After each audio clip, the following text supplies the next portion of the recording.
Hello everybody, my name is Suyu, I'm your host today, and, well, we have a little bit of news from the mouth of the Giftaurus, Chris, about what happened to items.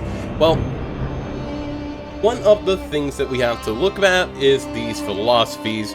I'm not going to read the body paragraphs of them, because it's mostly a bunch of filler bullshit to justify more bullshit. Philosophy 1, reward mechanism should scale properly with item quantity and rarity bonus. The only thing of note from the body paragraphs is that they said they have made some templates that they've been using, and these templates literally do not scale. And those templates that don't scale, those are what the average player have been farming for currency. So that's going to be your heists, it's going to be your expeditions, it's going to be your rituals, that sort of shit. Then we've come up to Philosophy 2. Players should fight fewer rare monsters at once, but they should be more challenging and rewarding. And I understand that. I personally believe in this, but you're going about it the wrong way. And here's the one that's a little bit moronic. Philosophy 3. There shouldn't be a large gap between the difficulty and rewards of League content and base game content. I don't give a fuck how much they excuse it. Archnemesis is not base game content. It never will be. These two values, Philosophy 2 and Philosophy 3, literally break entirely if you think about the way that they have implemented Archnemesis. The rest of this is just bullshit explaining, oh man, we're going to be keeping Archnemesis. Fuck you. So, here's what we really need to pay attention in this post, and that's just down here what went wrong. We didn't patch note the item quantity and rarity balance for League monsters. It was an oversight due to human error, and I didn't proofread the patch notes, and due to my next point, that wasn't caught during my proofread. I don't actually understand the impact of the change.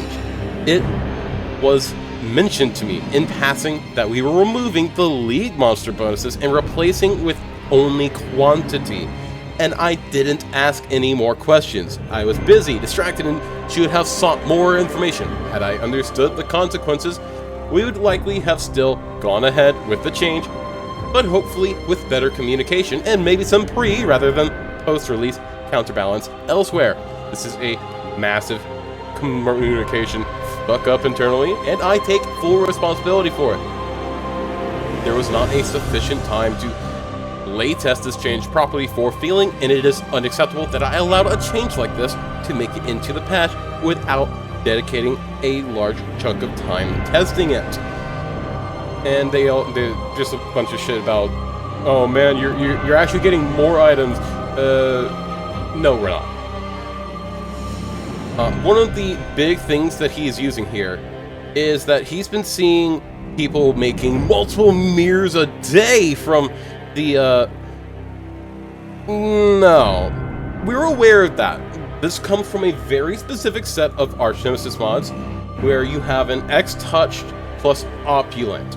So we're looking for Innocence Touch, we're looking for Shikari Touch, we're looking for Solaris, and we're looking for Lunaris Touch. Those are the 4 mods that are worth something, and they're also the 4 rarest fucking modifiers in the entire goddamn game. And we want these to be mixed with Opulent without Droughtbringer on a monster. That said, there is tell going around that there is a third-party program that can tell whether an X-Touch rare spawned in the map before you even enter it, and people are using this to farm all of that currency. They spam maps in the device until they find one that has it, go in, kill it, MF call it, whatever, collect the loot, get out, and do it again. We have a comment from Chris in this thread saying that they took countermeasures against this, so that it shouldn't be possible. But outlining this right below the comments are people saying, yo, no, there are people on Discord that are selling it with stream proof that it works, even though it is open source on GitHub. This is an open source program on GitHub, and it's even been said in the top freaking comment that it is the exact program that people have been using for farming split beasts.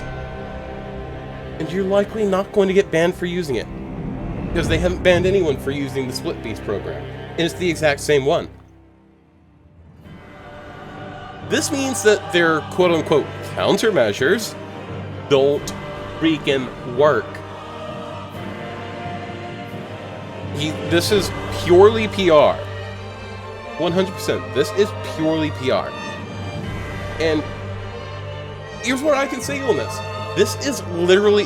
One dude on the subreddit literally stated it right when we first saw the issues come to light.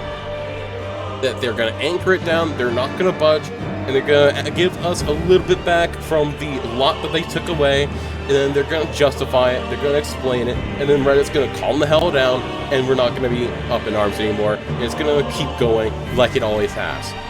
It's the same cycle that is completed every league. Well, guess what? Everybody's still up in arms. Every single person. Why? Well, they are justifying the existence of Archnemesis and their concentration of currency to like one monster with the existence of the ability to get a singular 4-mod monster that has Lunaris Touch or Solaris Touch with Opulent, which is the only way to get that fucking 20, 30, 40, 50, 60 divine drop that people have been showing. And let me just show you like what I mean. This is video from this league. Delirium juicing, only a 4-person party with a magic find color. It's just Russian random fucking dudes.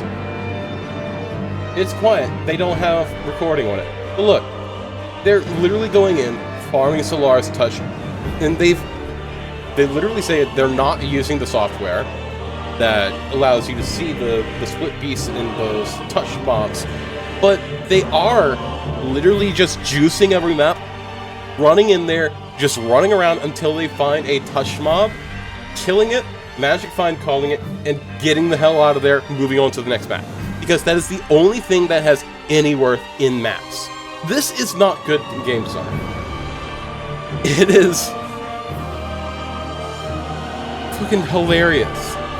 We also have people, calling them out, but I can't trust that because I don't feel like downloading this and literally going frame by frame in Blender to make sure that it's not properly, like perfectly re-upping it on mana frames, but whatever. Point is that this is what people are doing. They are farming the divine touch mobs, 4 divine orbs, and then just leaving the map. The best maps to do this for are going to be Belfry, Lava Chambers, and I believe Crimson Temple is what they're farming in this video. Oh no, they're farming Defiled Cathedral, so I guess there might be something to Defiled Cathedral. If not, then they're probably using the fucking program, because it is the exact same program with the auto flash macro. But that's something that we really need to look into. Now, as per how I would change Archnemesis, I personally believe that because they are anchoring on it so goddamn hard, there is no way that they will ever remove Archnemesis from the game with our current level of player outrage. Not at all. So what can we do if we are guaranteed to encounter Archnemesis? Well, here is my suggestion. If you have a 4-mod Archnemesis monster, let that monster drop influenced items, random influence, regardless of the map. Maybe if you're in a hunter map, it has a higher likelihood of dropping like hunter influence items. So this way, if it drops a fuck ton of rare items, well, you get a fuck ton of influence items just on the ground, and you can identify those, and there's a chance that they might be okay. But that's not good enough for the community. It's okay for GGG, but they've stated that they want loot on the ground to be good, worthwhile for picking up. They want the clicks to be worth it. So here is my next part of the suggestion, the thing that enables this and reaches that middle ground between the players wanting Archnemesis to at least be worth something for the average player. And Grinding Gear Games' philosophy of just cramming everything into Archnemesis. Yeah, I'm poking fun there. In all good seriousness, but whatever.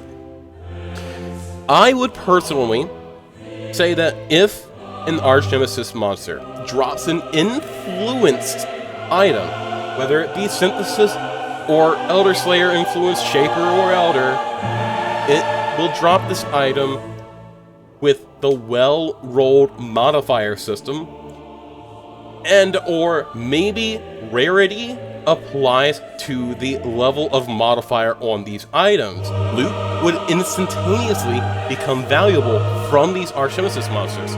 They wouldn't just be seen as nuisances, they'd be seen as opportunities. You can literally pick something up off of the ground that they dropped, and they would be able to drop something that if you identify it, it's got, oh, +2 minion gems. Oh man, this awesome fucking Astral Plate dropped. Let me identify it. It's got Hunter influence. Look, we hit base crit. That's badass.